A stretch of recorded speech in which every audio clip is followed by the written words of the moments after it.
Hi, I'm Heather Waters, Coordinator of Music Education at Adelphi University. So welcome to everybody joining us for this fourth webinar of the Adelphi University Music Education webinar series for 2022-2023. So we have one final webinar of the series on April 8th, so I invite you to join us for that one as well.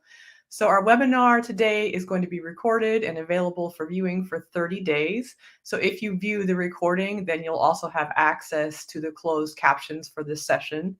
And attendees will receive a link to the recording following this event.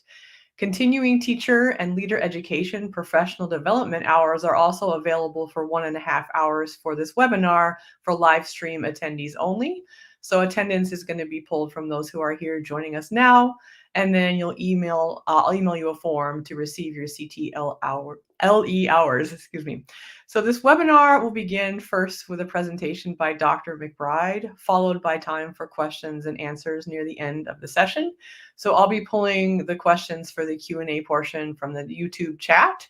So please put your comments and questions there throughout the presentation. So I'm very pleased to introduce today's presenter. Dr. Nick McBride is Associate Professor and Coordinator of Music Education at the College of New Jersey and a Certified Human Rights Campaign Welcoming Schools National Facilitator, the nation's most comprehensive bias-based bullying prevention and LGBTQ+ and gender-inclusive professional development training program. His research interests include LGBTQ+ and gender issues in music education, music teacher education, teacher evaluation, and empathic and inclusive curricula in music education. His research appears in the Journal of Music Teacher Education, the Bulletin of the Council for Research in Music Education Research, Visions of Research in Music Education, and the Music Educator's Journal. He also serves on the editorial boards of the Journal of General Music Education and Visions of Research in Music Education, and is co-editor of the forthcoming Oxford Handbook of Queer and Gender Studies in Music Education from Oxford University Press. Dr. McBride holds degrees from Westminster Choir College, Northwestern University, and Teachers College, Columbia University. So today, Dr. McBride will present Beyond Inclusion, LGBTQ+ Companionable Curricula in the Music Classroom. So welcome, Dr. McBride, and thanks so much for presenting today. Thank you, Dr. Waters. It's great to be here. Thank you for the invitation. All right. Well, thank you all. It's so good to be here. Thank you to Blythe, who I know is doing our technical work, and thank you to Dr. Waters for the invitation. It's great to be at Adelphi. I know in the presentation today, we won't be able to converse, but I do hope as we go through, if you have any questions, feel free to put them in the chat there. And I look forward to either answering them as we go or finding some time at the end. So again, as Dr. Waters said, my name is Nick McBride. The pronouns I use are he, him, his. And we'll talk a little bit in sort of two ways today with the presentation, both with some practical ways that you can create an inclusive and affirming environment for LGBTQ students in the music classroom, as well as sort of a theoretical shift with that in thinking beyond this notion of inclusion. So we'll talk more about that. And let me see if I can get my slides to advance here. There we go. So yes, if you have questions, throw those in the chat. I wanted to start today just with a little bit of a 3-minute video to frame our thinking about gender and gender discourse and the ways we talk about gender that hopefully will guide us through the presentation. I live in the Philadelphia region, and so football and the Super Bowl have been on my mind because we recently lost. And so this was a commercial that actually aired in the Super Bowl, in a viewing of the Super Bowl about 3 years ago. Just take a look, and although we won't be able to talk about it, see what you think of this. It's about 3 minutes long.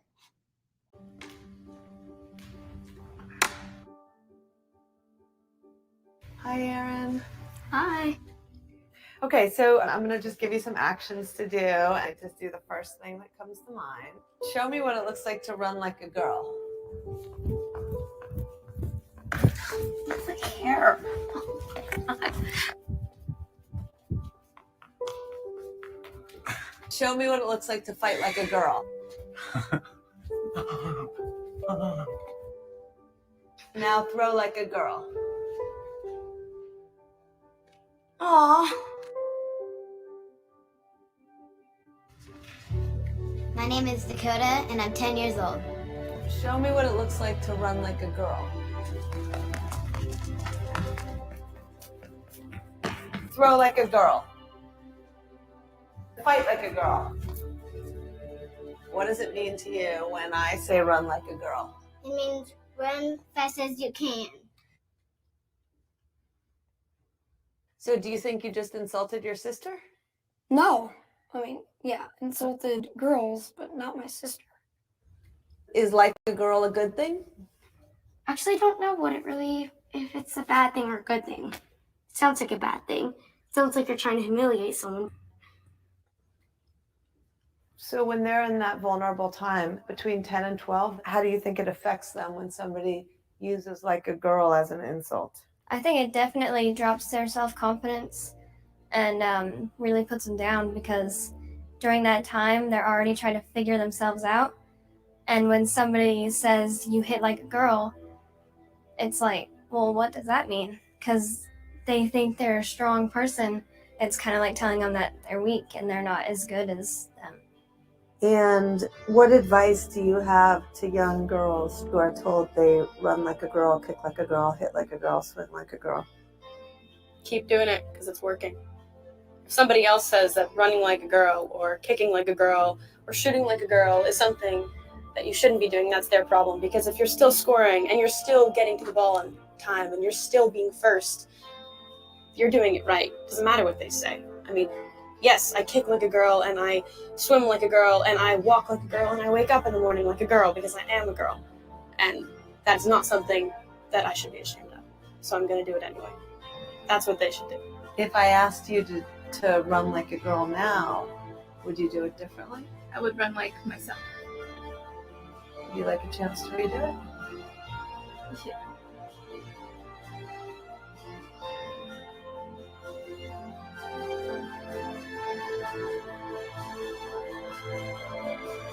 Why can't run like a girl also mean win the race?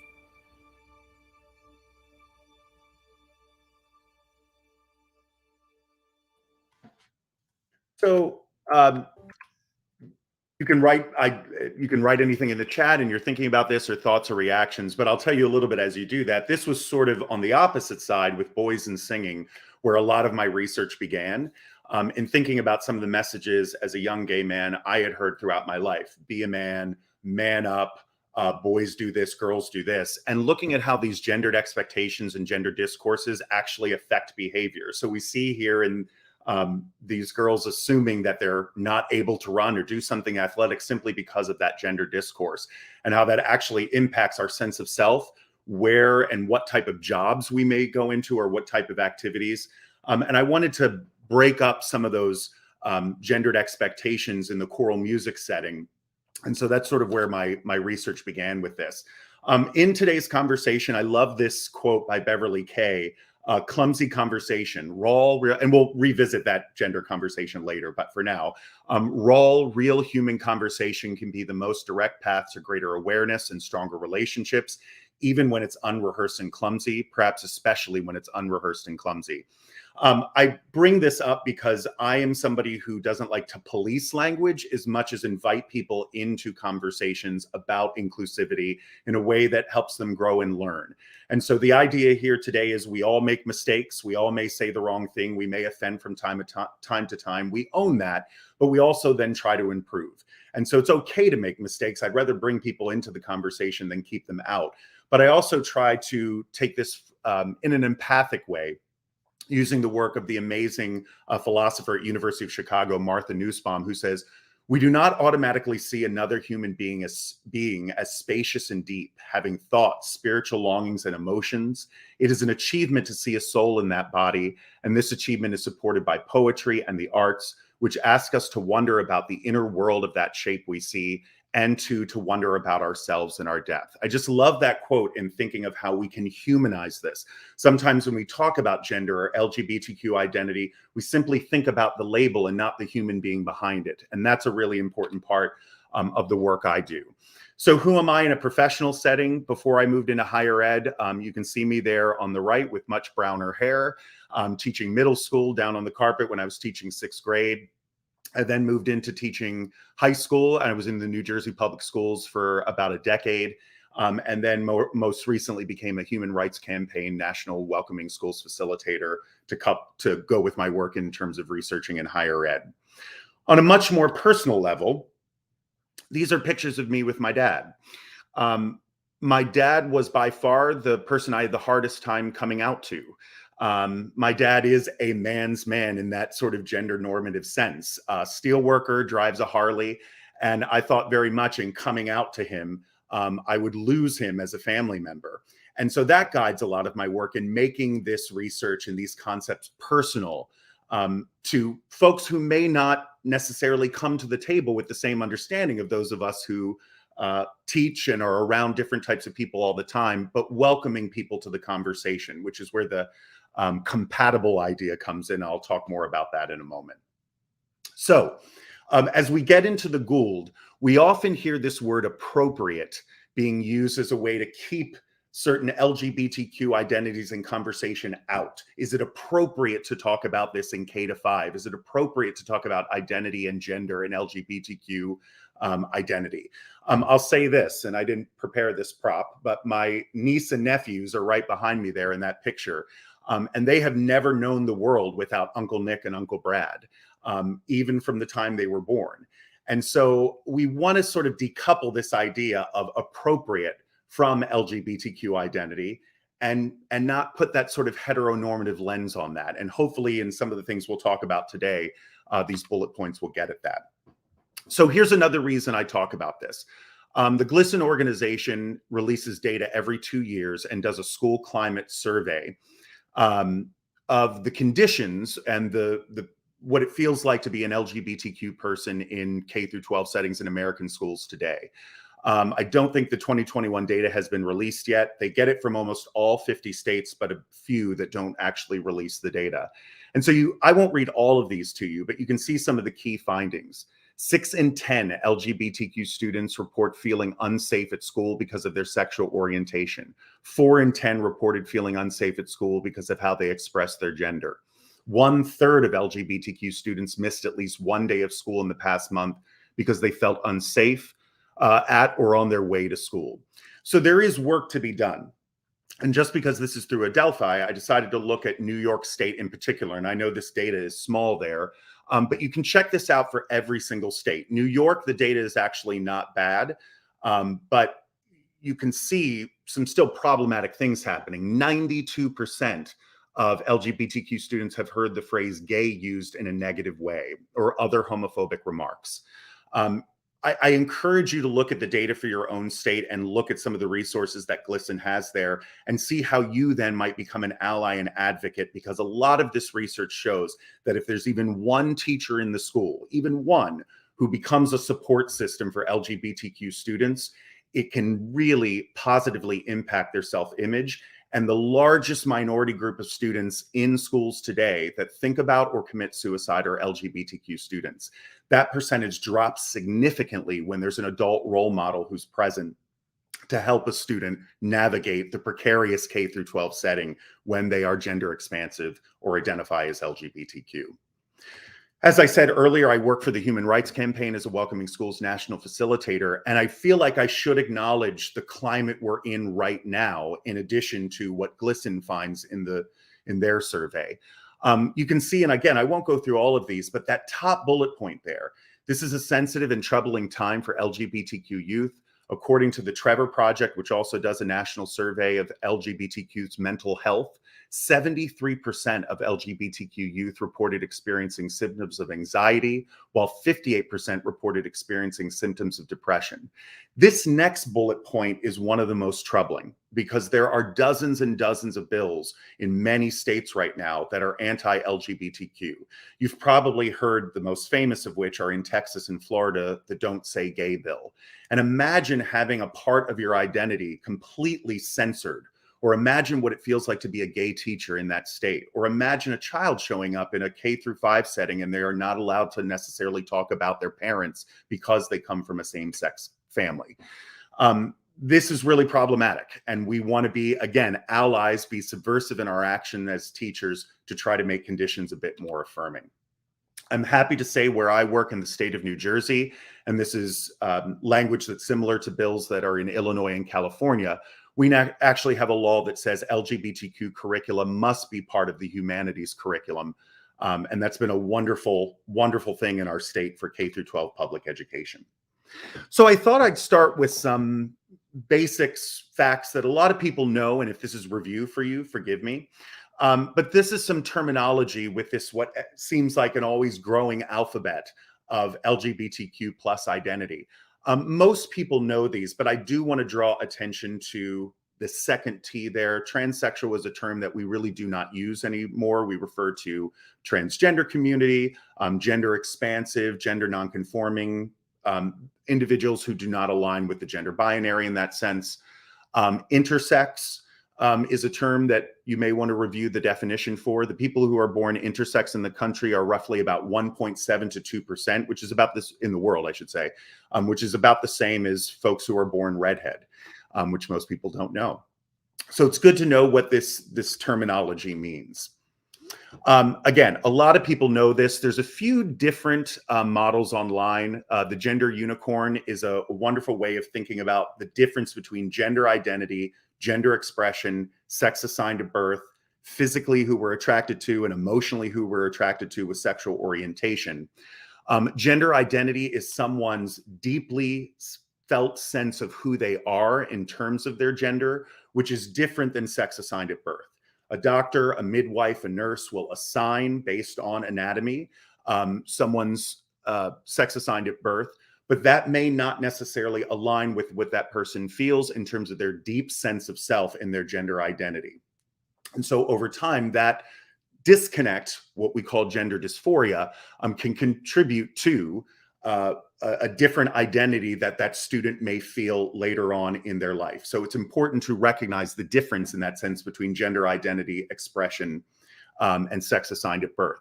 Gender expression is, again, how we may show our gender, although we do not have to others in our mannerisms, in our hair, in the way that we wear our clothes, again, different than gender identity. And for the longest time, we used to assume that that was an indicator of sexual orientation. Those are two completely separate ideas. And again, we have physical attraction and emotional attraction. So this is just a good reminder and a starting place.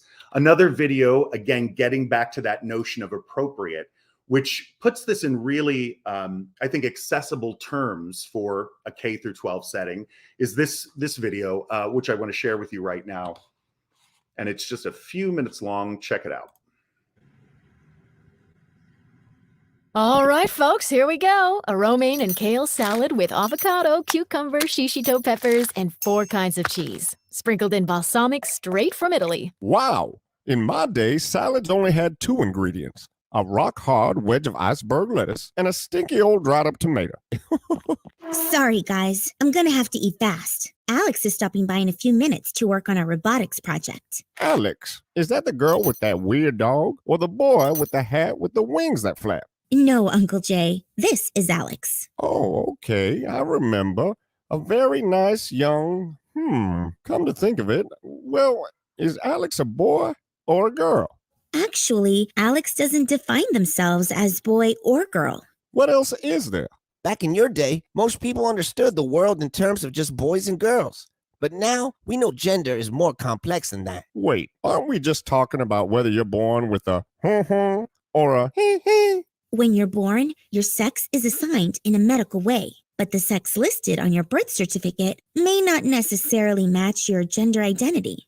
Gender identity is a person's inner experience of who they are in terms of gender, their deep personal sense of being male, female, a blend of both, or neither. And while many people have a gender identity that's the same as their assigned birth sex of female or male, that's not always the case, because gender exists on a spectrum. Like transgender, which means a person whose gender identity is not consistent with their assigned birth sex. Non-binary, which means a person whose identity doesn't fall in the category of either male or female. And genderqueer or gender fluid, which means a person who does not identify themselves as having a specific gender at all. Does gender identity have to do with being straight or gay? Actually, no. Gender identity has to do with the way you feel about yourself, while sexual orientation is based on the way you feel toward others, the people you may or may not be attracted to. You know, I really like Alex, and I can tell they're a good friend to you, but I'm still pretty confused about all of this. That's okay. You don't have to fully understand someone to respect them. To start, try not to make any assumptions about a person's gender, and use the name and pronouns that they ask you to. Above all, be a friend or ally for people of all gender identities. That's right, Mom. Oh, Alex is here. Come on in. Hey, everyone. Oh, hey, Alex. Care for some salad? The balsamic's right from Italy, you know. So again, just another way to, if this is a conversation that you maybe feel uncomfortable leading yourself, to share this information with students in a way that's accessible. I wanted to share some ways that we can create an affirming space in our music classrooms and beyond. This is an article that came out a few years ago from my friend Stephen Papero, who's at University of Massachusetts. And Stephen talks about the ABCs of creating the LGBTQ friendly classroom. I won't go through the entire alphabet, but I think there's some important reminders he has in this article. Addressing the class as a group, such as Miss Thompson's class or eighth grade band, rather than boys and girls. Again, in doing this, we're not trying to get rid of the idea that there are boys and girls, but we are trying to expand that gender inclusive language somewhat for students who may not identify on the gender binary in that way and somewhere else in the spectrum.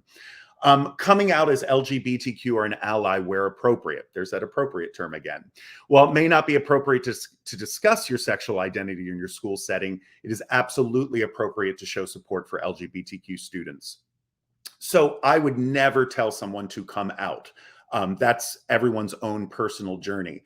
But you do want to have role models in schools. For somebody like myself who grew up in the 80s and 90s, there really wasn't any major role models until like Will and Grace came along and Ellen.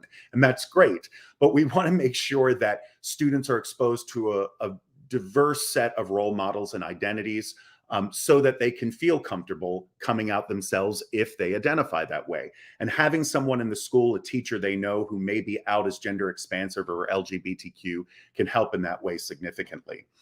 Displaying safe space stickers may seem like a benign act, but remember, it can mean the world to a student who may feel that other spaces in the school are inherently unsafe.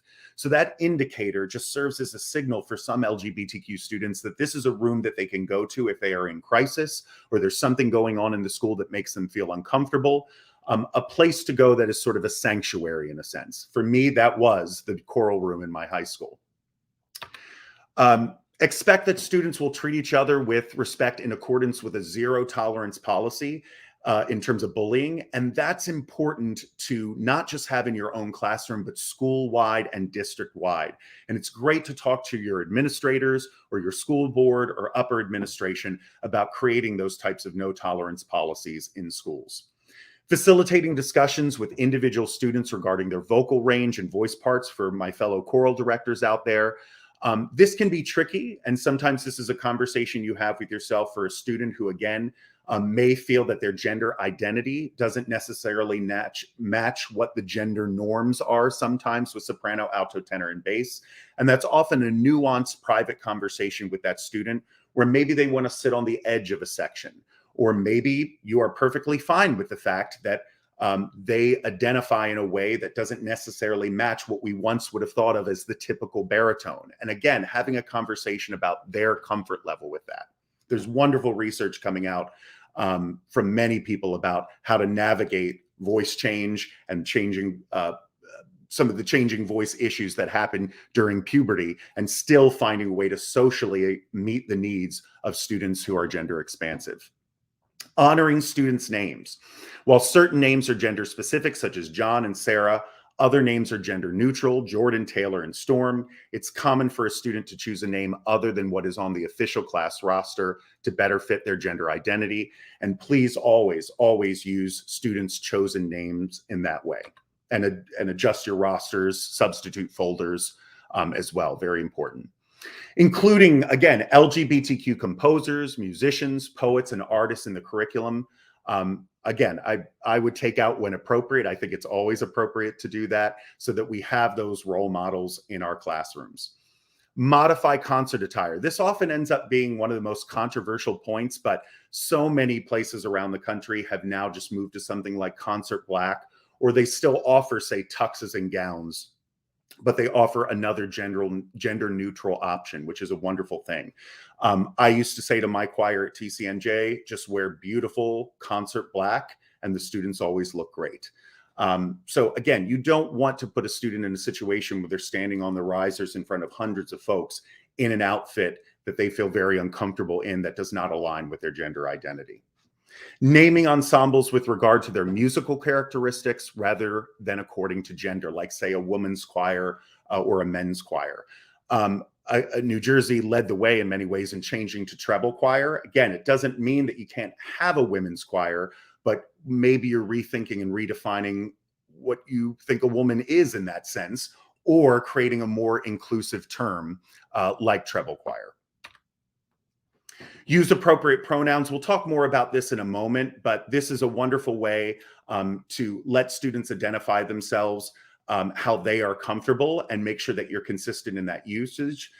You have to practice this a little bit. A lot of people feel that this is something that doesn't flow naturally off the tongue.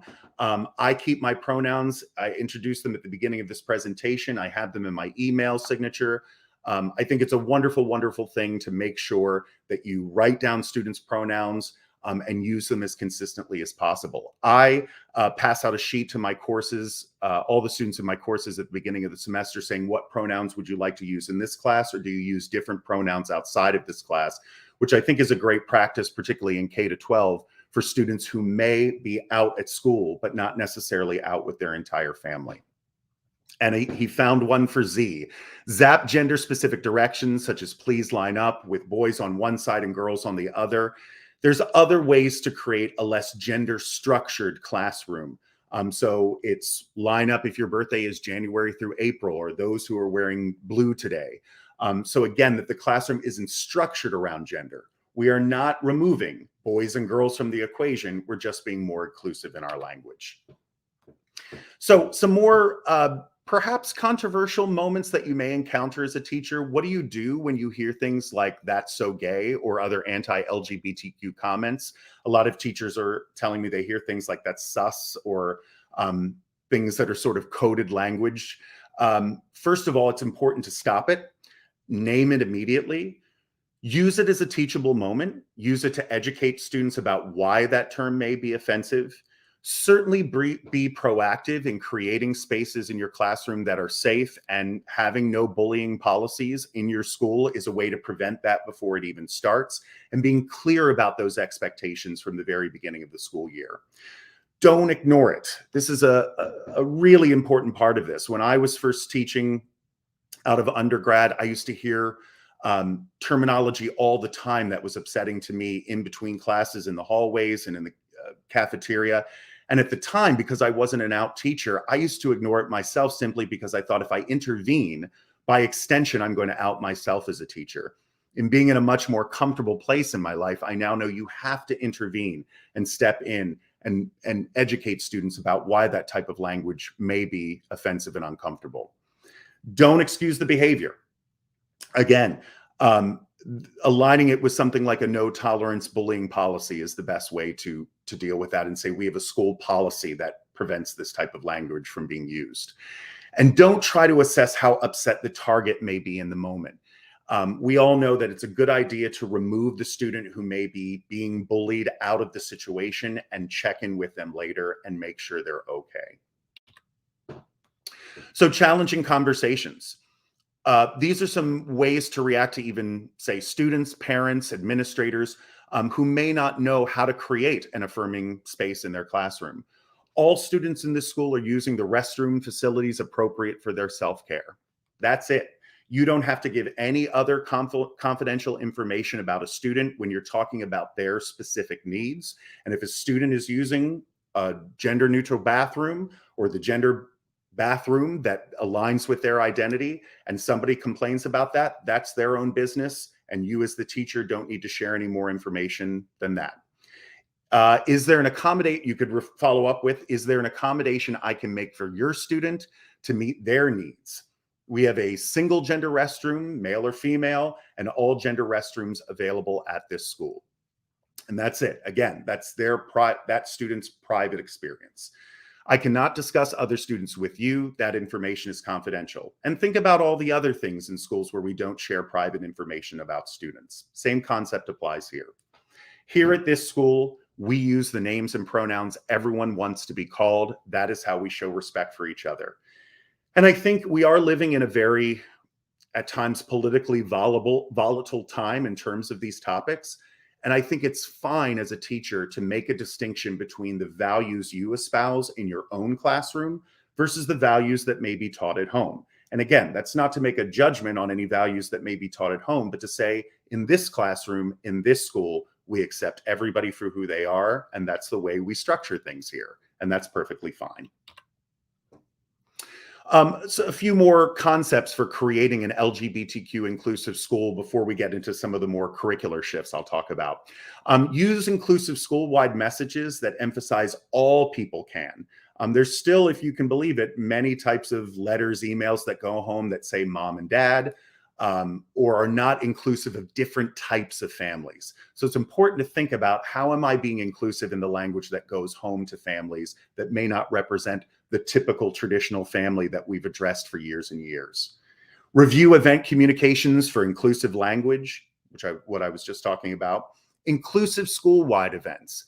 It's not to say that we can't have the daddy-daughter dance, but could we find a more inclusive term for that for folks who may have two mommies, or folks that don't have a daddy in that household? And that's perfectly okay. Something like prom courts, where it was the king and queen. Could it just be a royalty court or homecoming court and not necessarily be gender specific? These are all things that we can advocate for to create a more inclusive school. Again, confirming anti-bullying and non-discrimination policies, and supporting students in using facilities aligned with their gender identity. And does your school have a GSA? We once referred to the GSA as the Gay Straight Alliance. Now it refers generally to Gender and Sexuality Alliance. If not, can you start one? Can you find another teacher who can start one? Wonderful thing for students.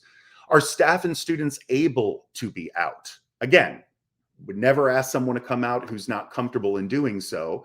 But is there an environment in place where teachers feel that they can be role models for their students by being out? Does every student have one or more caring adult that they can go to in the building, whether that's a teacher, an administrator, a school counselor, school psychologist? But is there someone who is leading a safe space initiative, or that the LGBTQ students or gender expansive students can go to if they are feeling isolated in the school in some way? And then, as we're going to talk about more in a moment, our curricula, books and resources, gender and LGBTQ inclusive. These are all things to think about in terms of your own classroom. Melanie Stapleton, whose name will come up later in the presentation, is a wonderful composer. She's doing her PhD right now at Northwestern University in music education, and she has a great website called Blurring the Binary. I won't go through all of these, but check out that website for some wonderful ways to create gender expansive and trans inclusive music classrooms. If a student's parents are unsupportive of something like a student's chosen name or pronouns, you can use the names and pronouns that students would like for you to use with the student while using the legal name with the parents. We never want to out a student to family members. It can create a very unsafe environment for a child. So we want to make sure that we are clear and have a conversation with students about the pronouns and name that they may use in school and those that they may use out of school. And again, I think that sort of information sheet at the beginning of the year is a great way to capture that information. Have a plan for what name trans students would like to use in concert programs. Make sure through conversation they are comfortable with that information going out to the community. Some people I've seen use just the first initial of a name, or if the student says to you, I really would not like the name that's on PowerSchool or on Google Classroom shared openly, that's their choice. And I go with what the student chooses in that situation and make sure I maybe have an ally in terms of an administrator or someone else in the school who will back me up in that decision.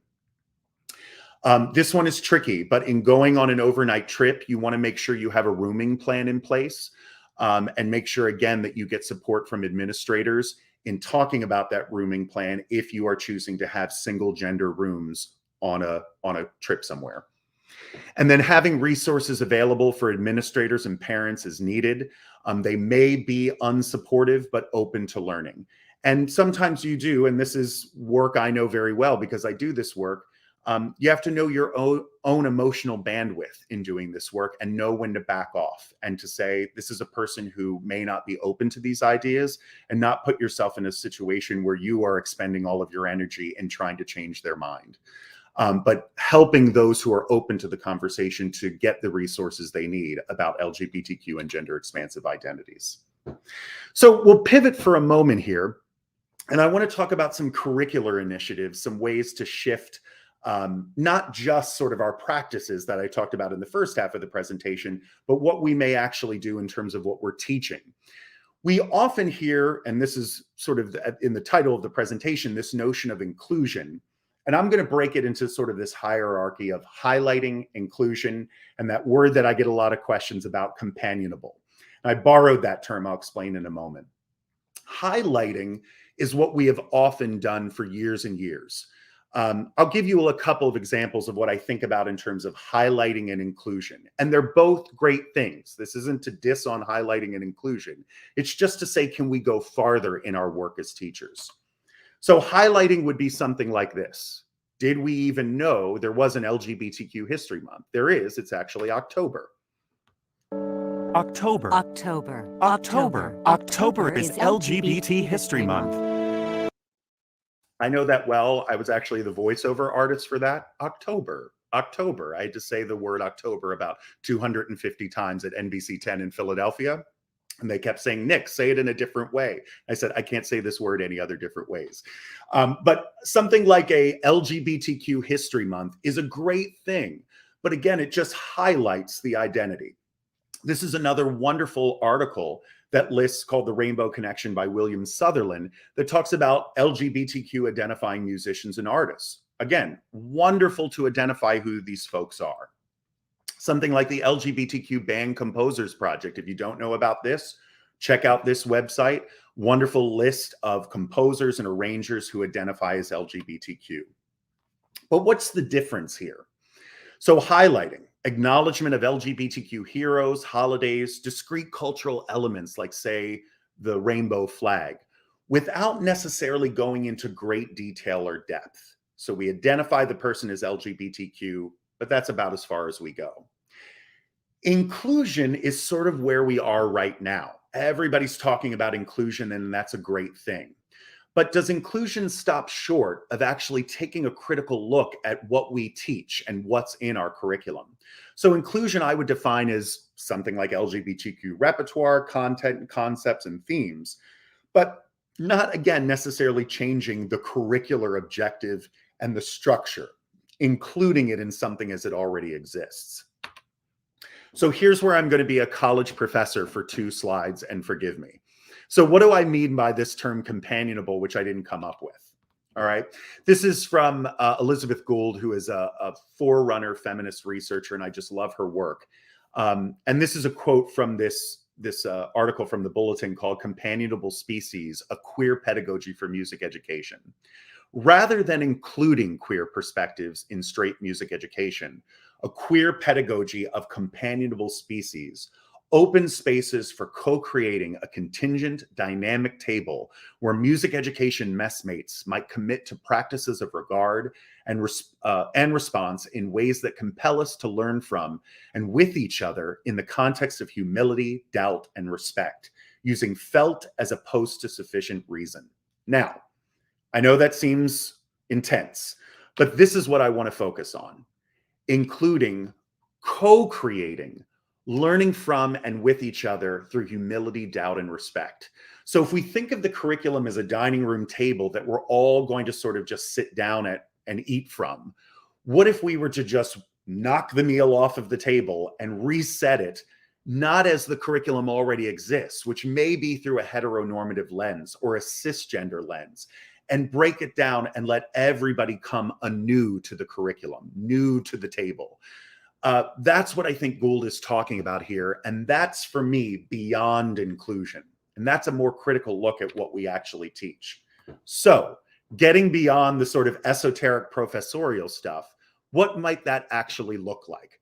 Well, I've got one example of a lesson I would do at maybe, say, the high school level, and then I'll break it down with a few more examples for you.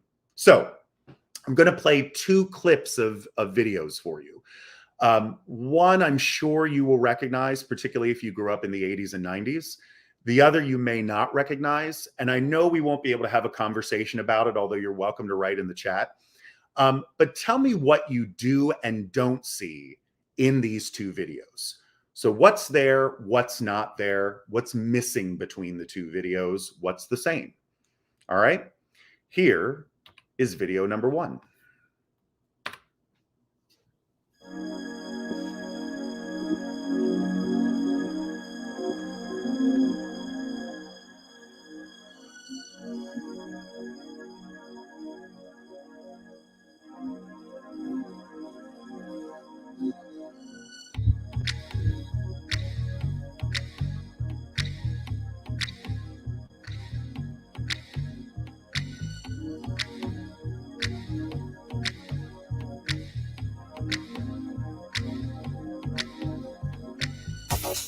Strike a pose.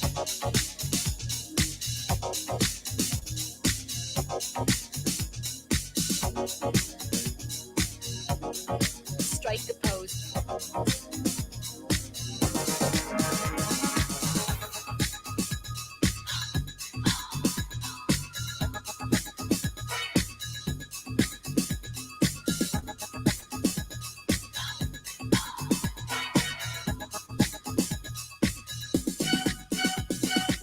All right, just for time, I'm going to go on to the second one. Take a look at this. Voguing came from shade because it was a dance that two people did because they didn't like each other. Instead of fighting, you would dance it out on the dance floor, and whoever did the better moves was throwing the best shade, basically. No touching, neither one of you. If you touch, I'm chopping you. I'm telling you right now. You could take the pantomime form of the Vogue. This is what generally sometimes I do, is I make my hand into a form like a compact or makeup kit. And I'm like beating my face with blush, shadows, or whatever to the music. Then usually I'll turn the compact around to face that person, meaning like almost like my hand is a mirror for them to get a look. Then I'll start doing their face because what they have on their face right now needs a dramatic makeup job. So voguing is like a safe form of throwing shade. Carrots, do free. Whoa. Carrots, do free. Whoa. Woo! All right, let's get you. Don't lock up the carrot.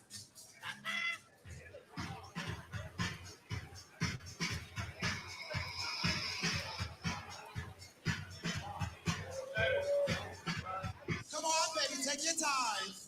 Bring it to the judges. Judges.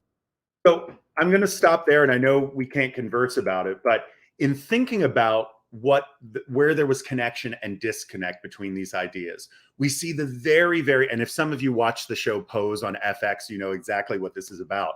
But we see in the first video this very bourgeoisie sort of feather dusters, people in gowns and sequins, and Madonna bringing Vogue to sort of the mainstream in her very popular song.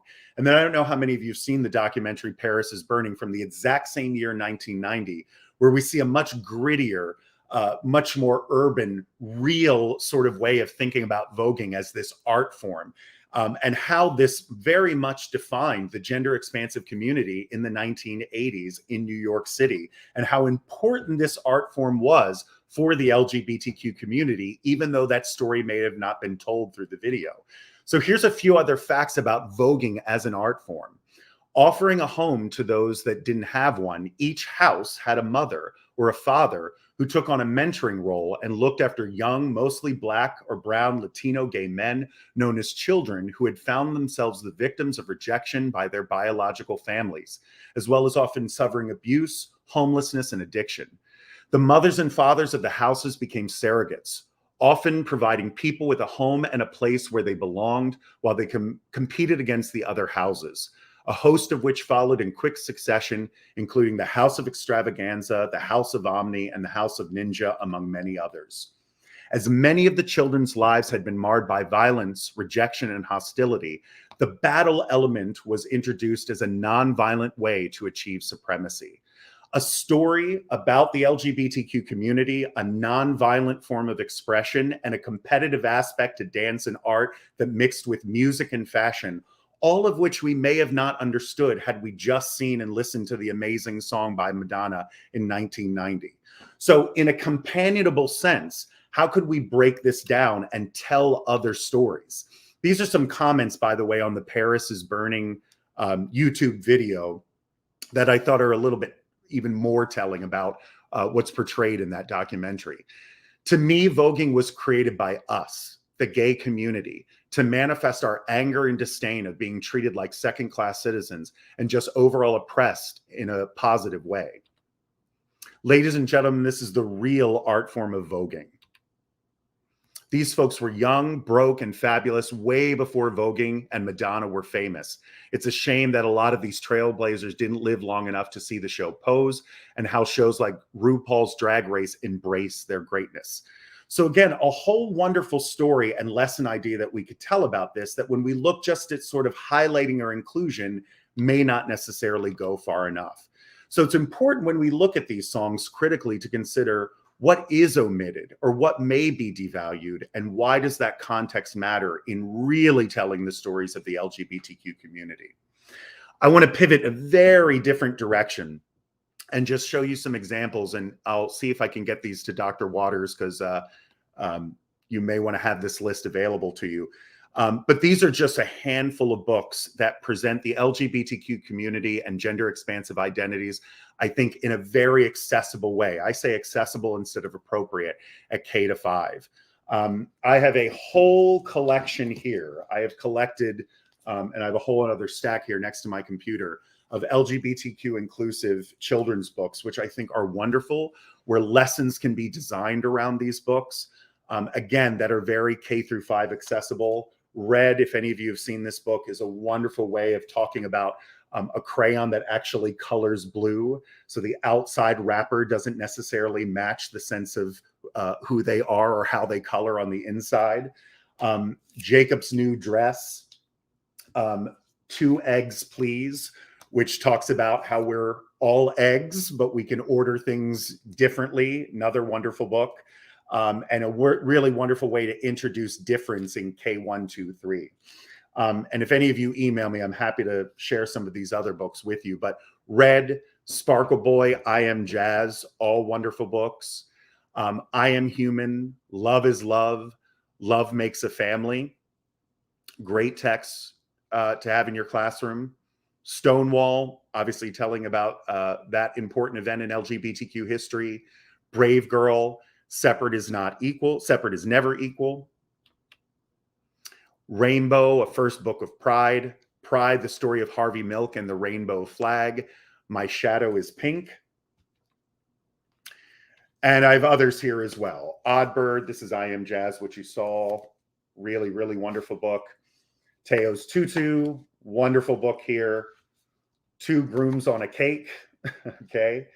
And again, I'm happy to send this list of my own personal library to any of you who teach at the elementary level. And you've probably seen some of these books, but it's great to have these on hand. Some other resources.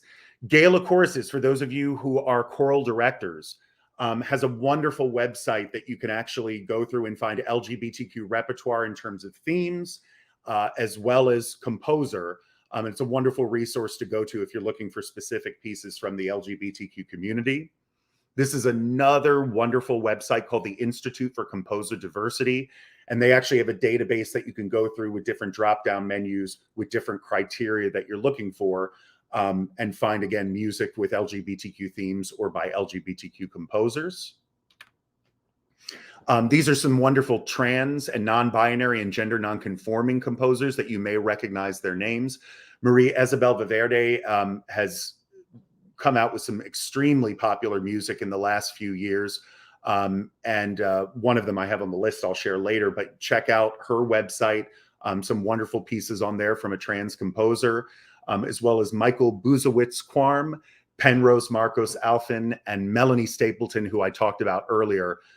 She's actually writing a piece for an event I'm doing in March, which I'll talk more about in a moment. But this is a growing canon of work that choral directors can bring into their middle school and high school classrooms. Wanted to share with you a few specific pieces that I think really get at some of the themes of LGBTQ inclusion and companionable species. Many of you may know Andrew Lippa. Andrew Lippa was the composer of the Addams Family on Broadway. And he took some of the narratives from the It Gets Better campaign, which was a campaign in the early 2000s, which was a video campaign on YouTube to fight against the sort of epidemic of teen LGBTQ suicides at the time. And he wrote some of the words that were used in those videos to this piece. You can hear how it's sort of a music theater style piece, but it's got a very nice message. I'll share a little bit of a video with you of what the song sounds like by the Texas State Music Theater.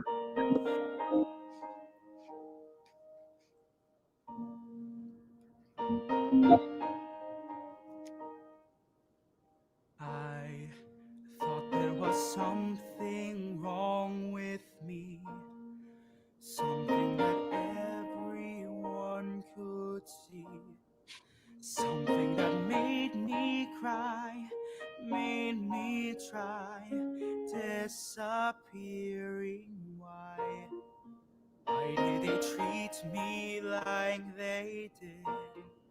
I was a scared and lonely kid, deep in the darkest hole, no control. Something whispered, it gets better. It gets better when you get past this time. It gets better, so much better when you outlast this time. Go and scream at the moon if you want to. Go and run just as far as you can. But it gets better, it gets better and better. You can hear where he moves into sort of the music theater style of composition there, but it's a really great piece. And it's a wonderful piece to wrap a lesson around. Again, moving beyond that idea of inclusion and talking about the campaign and how it started and why it was needed. This is a piece by Marie Isabel that we talked a little bit about, the composer we talked about earlier. And this has a wonderful inclusive message.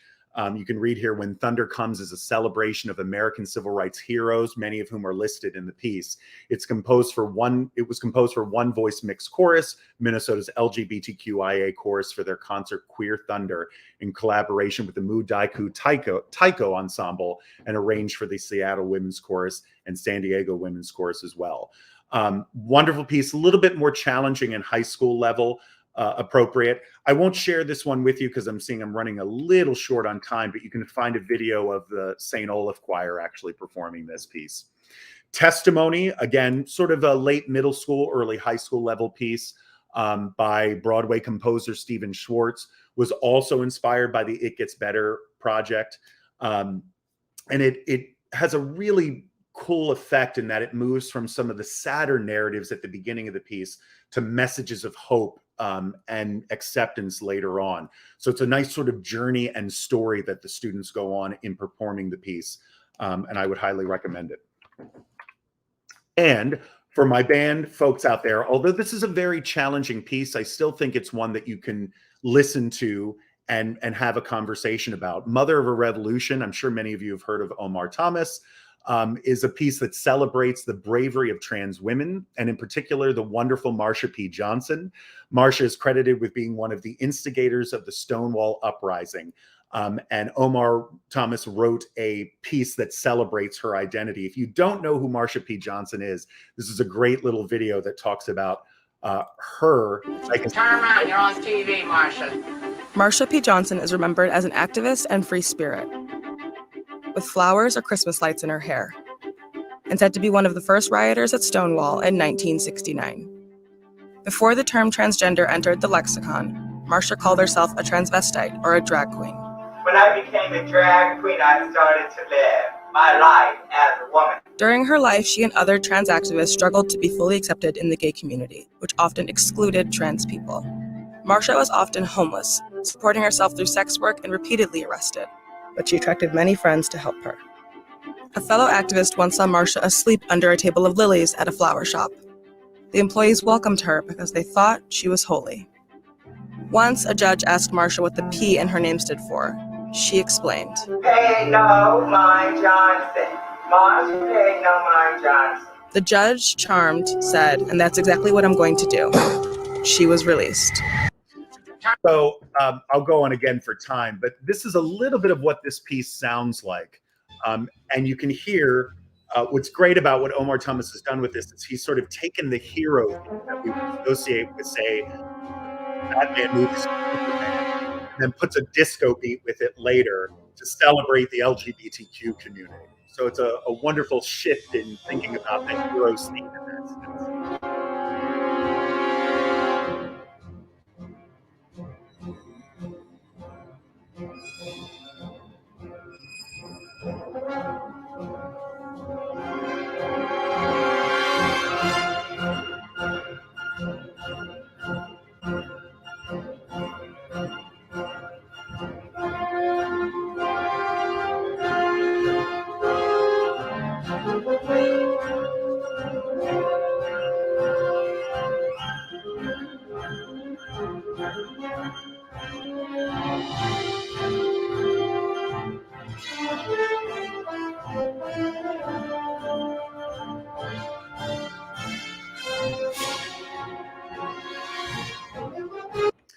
And this is what Omar Thomas says about the piece. There is no demographic more deserving and frankly long overdue for highlighted heroism and bravery. The disco vibe, which we didn't quite get to, in the latter half of the piece is meant to honor club culture, a sacred space held amongst LGBTQ persons in which to love, live, mourn, heal, strategize, connect, disconnect, and dance in defiance of those outside forces who would seek to do LGBTQ persons harm simply for daring to exist and take up space. We pump our fists to honor the life, heroism, activism, and bravery of Marsha P. Johnson, to honor the legacy of the Stonewall Revolution, to honor the memory of the trans lives violently ended due to fear and hatred, and in honor of trans women worldwide who continue to exist unapologetically and who demand to be seen.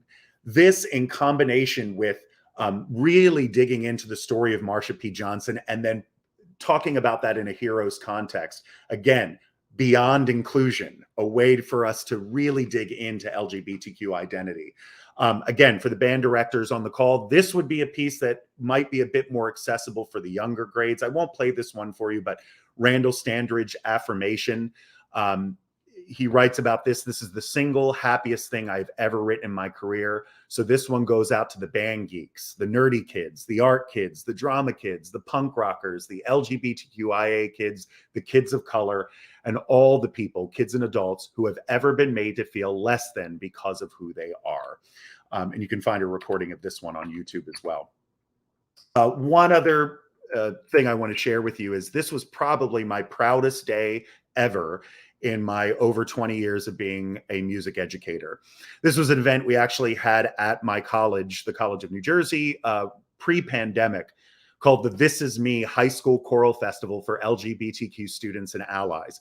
And we had students all throughout the Northeast come to our campus who identified as LGBTQ, as allies, all along the gender spectrum, to make music together, to celebrate community. It wasn't about coming together and having the perfect perfect concert at the end of the day, but more about celebrating LGBTQ identity and making music together. It was absolutely a really, really beautiful day that clearly meant a lot to the students who were there. And again, this is a way of turning the typical choral festival sort of on its head and finding a way to use music and the arts to celebrate and affirm identity. I'm thrilled to share that we're doing it again next month in March, but this time we're doing it at Lincoln Center, and we've partnered with National Concerts. And 50% of the proceeds from the concert will go to the Hedrick Martin House for LGBTQ youth in New York City. So it's a really fantastic event with music from all LGBTQ composers or all with LGBTQ themes. We have Melanie Stapleton, who I mentioned earlier, who's writing a piece that's been commissioned specifically for the event, and Deontay Goodman, who's currently in the cast of Hamilton on Broadway, who's our headliner. Again, I don't just share this to pat myself on the back, but to say there are events that we can create that are LGBTQ or gender expansive centric, that get beyond inclusion. And in my last few minutes here, I just wanted to share a couple other wonderful resources. My friend William Sauerland, has written the book Queering Vocal Pedagogy, a wonderful resource, particularly if you work in the studio setting, but really in any setting for thinking about gender expansive voices.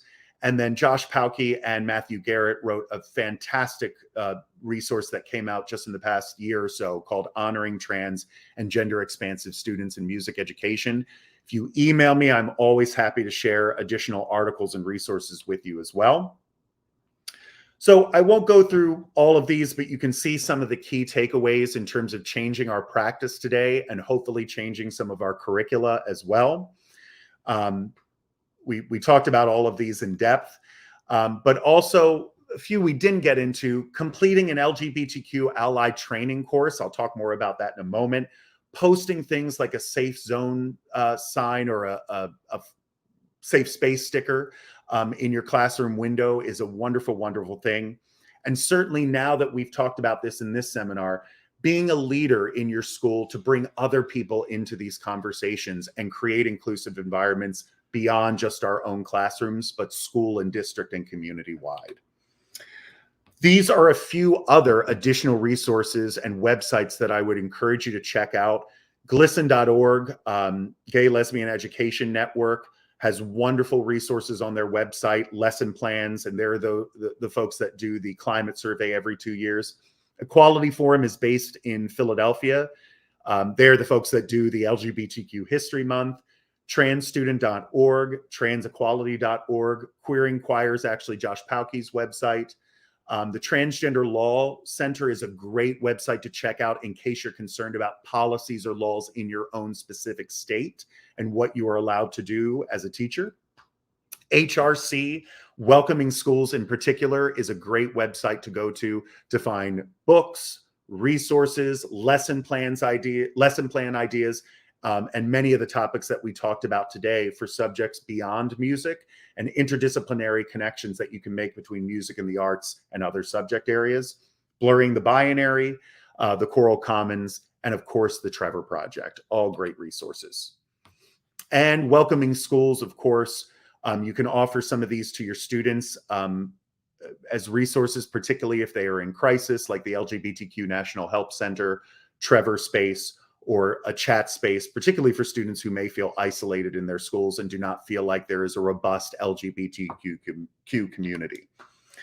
One last shameless plug is beyond doing a training like this or doing a workshop like this, bringing in a Welcoming Schools national facilitator to your school. You can go to welcomingschools.org through the HRC, and then every teacher in the school or in the district can be trained on creating LGBTQ and gender expansive affirming classrooms.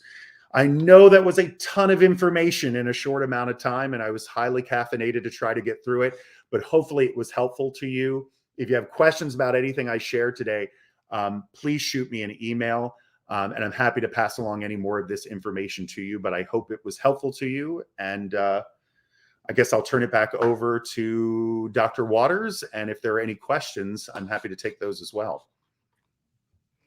Yeah, thank you so much for your very insightful presentation. That was so very well done, and I appreciate all the resources. I was going to ask you for some resources and things that you recommended, but you've done such a great job of already sharing those with us. So for anyone joining us, if you're okay with this, Nick, we can send the slides out to people who have registered so they can have these lists of resources. And for Yeah, anybody I'll do else, a few copyrighted things, but I'll try to get the resources out for sure. okay, Yeah. fabulous. So we can get that sent out to anyone who's interested.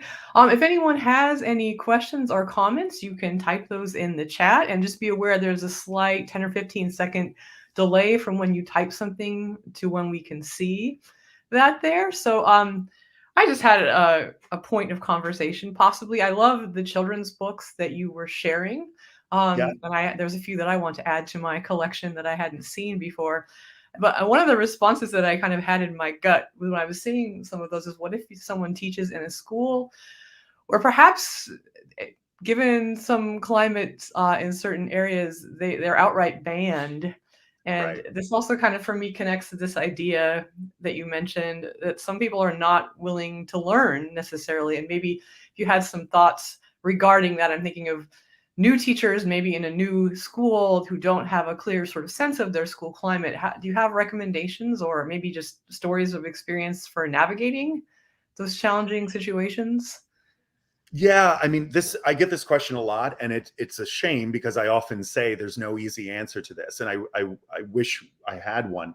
I would say that I would never recommend to somebody, particularly a first year teacher, or if you're pre-tenure, to put yourself in a situation where you jeopardize your employment. I would not do that, and I realize some of the laws that are coming up through Florida, Texas, and other states make it very, very difficult for teachers to provide these types of resources. That being said, I would look for, and I think as teachers, we know this, to think of Nell Nodding's work, our number one priority is the care and well-being of our students. And I think if you can, and if you can carefully, in a very smart way, find small subversive ways to let your students know that you are there for them, it really can be, it can be something that I honestly believe saves a life. It shows that the data shows through the Trevor Project that if a student who's LGBTQ knows there is one teacher, just one teacher in the school who's there for them, their chances of thinking about or committing suicide drop by 40%. 40%, that's significant. So I have a hard time with this. I balance that between these laws that are coming out versus I want to save a kid's life in a way. But again, I'm not charging anyone with saying break the law. What I would say is, can you carry a mug into work that has a safe space sticker or an HRC sticker on it to indicate to your students, I'm here for you? I would find, if I was in one of those states, every loophole in that law to say, well, I do have this person on the bulletin board, or I do have this book in my classroom library, or I am allowed to point students to this resource that may exist outside of school.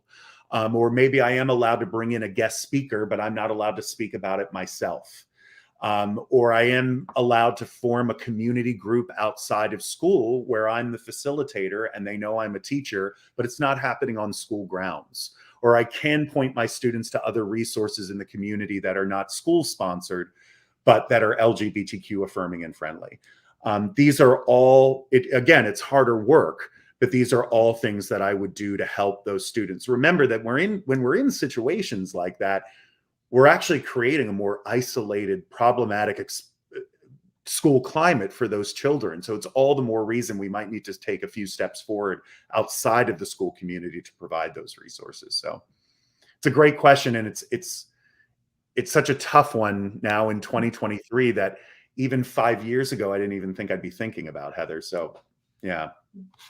And I think I mentioned it as well, because sometimes I question, just in my own personal experience, does it matter if I put the sticker on my door? Does it matter that I put the banner at the end of my email? And I think that it does, but I think just personally, it can feel overwhelming to not be able to make big changes, but I'm hearing from you that the little changes are important Yeah, too. I think, I mean, it's easy for me in New Jersey, where we have an LGBTQ affirming law, to say, put a safe space sticker on your door, and maybe you're teaching in Florida. But what I would say is, just as you're saying, Heather, those small subversive acts can make a world of difference, really a world of difference. Yeah. And Grace is wondering, do you think that 3 and 4-year-olds have enough knowledge to choose which gender they are? Well, we do. I mean, there's texts like this that I would gender born, gender made. I won't answer this question definitively because I come at this from a social science perspective. But what I will say is children are having a sense of their deep own sense of gender at a younger and younger age. And that we see from the American Medical Association as well as the American Psychological Association, that the effects of telling a child that they are forcing them into a sense of gender that makes them feel gender dysphoria are far more harmful than the alternative. And so the American Medical Association and I encourage you to check out both websites, has an actual sort of amount of time where a child will say, I'm experiencing this and I do not feel, this is how I identify. And I defer to those organizations, because we defer to those organizations when we're dealing with any other type of issue. So again, that is where I go, and it's a tough question to answer, but I do know that we are seeing children younger and younger saying who they are, and I think we should believe them. So. And Sal Jones is mentioning, as a trans person, I don't necessarily have the luxury of hiding. As a gay teacher, realistically, how much of your identity did you need to give up on in order to teach safely? I'm assuming this is sort of when I was a closeted teacher. This was what my dissertation research was about, which was being a closeted middle and high school teacher. And that negotiation process was I can only, of course, speak for myself, but also the participants that I interviewed at the time. I will say it was very challenging. For me, the hardest thing was stepping into my classroom every day, stepping up in front of my students and keeping an entire part of my identity hidden. And that, for anyone who identifies as LGBTQ or gender expansive, that you just get tired of it. It just becomes this sort of weight on your shoulders. Wearing my wedding ring should not be a political act. Keeping a picture of my husband, Louis Bergonzi, in the Music Educators Journal speaks about this, I think, in a very eloquent way. That should be something that I'm allowed to do. That's something that's afforded to heterosexual teachers without a lot of thought. But I didn't like the fact that I was teaching something like music, which was so inextricably connected to who I am as a human being, and then keeping that part of my identity silent or censored or quiet in some way. I didn't like the fact, as I've told many times to my students, my husband used to show up to my concerts when I taught high school in a separate car and then leave separately at the end of the night because I wasn't out at the time. So it took its toll. And that's not to say that, everyone's journey is different in that way, but that was my own experience. And I just, after a while, got sick of it. So.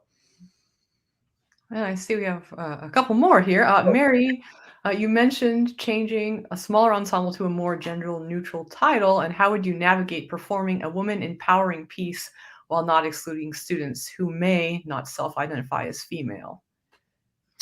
Yeah, I mean, I think you do the piece and you talk about the aspect of empowerment, and that's okay. I would still, I would talk about any identity and find a way to talk about empowering them. I think boys can talk about women empowerment, empowering women. Let me switch the words there. I think that's perfectly fine. For me, I would still program the piece and talk about the meaning behind it. I mean, to give you an idea of what I'm talking about, I don't know if I'm answering the question well, but everyone who's coming to the This Is Me festival in March isn't necessarily a member of the LGBTQ community. But we are doing music of LGBTQ composers and LGBTQ themes. So, and that's that's how I would want it to be. I want to bring people into the conversation who may not be part of the community, but are allies and advocates. So I don't know if I answered that well, but live here, I'm a little less nuanced. Yeah. I can't speak for Mary, but you answered it for me, at least. The live thing in the corner of the screen makes me nervous, I'm realizing. Yeah. And Caitlin is wondering, in an environment with a large population of students who are LGBTQ plus combative, how do you balance recruitment and retainment in a music program while fostering a safe space? LGBTQ combative. Wow. I think, again, I think it's about the small acts of subversion and being consistent. And it doesn't mean that you have to go in and my job as a teacher when I'm doing this work, and by the way, I've in doing this work, and sometimes in my work as a national facilitator, I get a great deal of pushback. I've had people point their finger right in my face. I had a person look at me once, and it was the first time in 20 years they told me I was going to hell. Took me as a moment as an LGBTQ person to go, wow, I haven't heard that in a while. So I get the idea of personally dealing with pushback. My thing is I'm not insisting that anyone change their quote values for me. I just keep sharing what my values are. And I hope at some point they realize I'm still a good person. I hope through doing this work and again, not knocking anyone over the head, but just showing that you have values of acceptance and inclusivity, hopefully they'll come along. And if they don't, they don't. And maybe there's nothing you can do about that. But I also feel like we can't censor ourselves because of that. I feel like we can't say, well, this person's combative to my identity, so I can't talk about it. Because then that type of mentality wins. And then we get to a point where we've censored an entire population of people out of a K through 12 setting. It's one thing to do a lesson on LGBTQ people. It's another thing to sit there and say, you come from an LGBTQ family, and I'm not going to even let you talk about your parents. That's a real problem. So I would continue to share and espouse your values of inclusivity and acceptance for everyone, no matter what the pushback is, as best you can, and hope that you're reaching those students.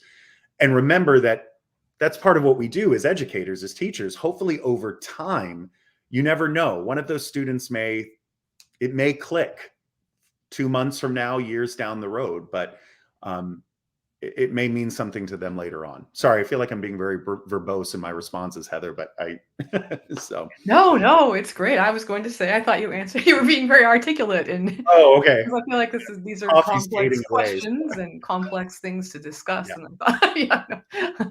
It is. Yeah. I'm not seeing any other questions at this point. I'm seeing, so thank you for your insight. Thank you for your presentation. So I'll just jump on there and say thank you so much for presenting today. I can tell you're a fabulous teacher because I feel like I learned some new things today as well. So I see your email is up there. So if people have questions, they can email you. And again, thank you so much for presenting for us today. And thank you to Blythe Daylong, who's running the tech behind the scenes.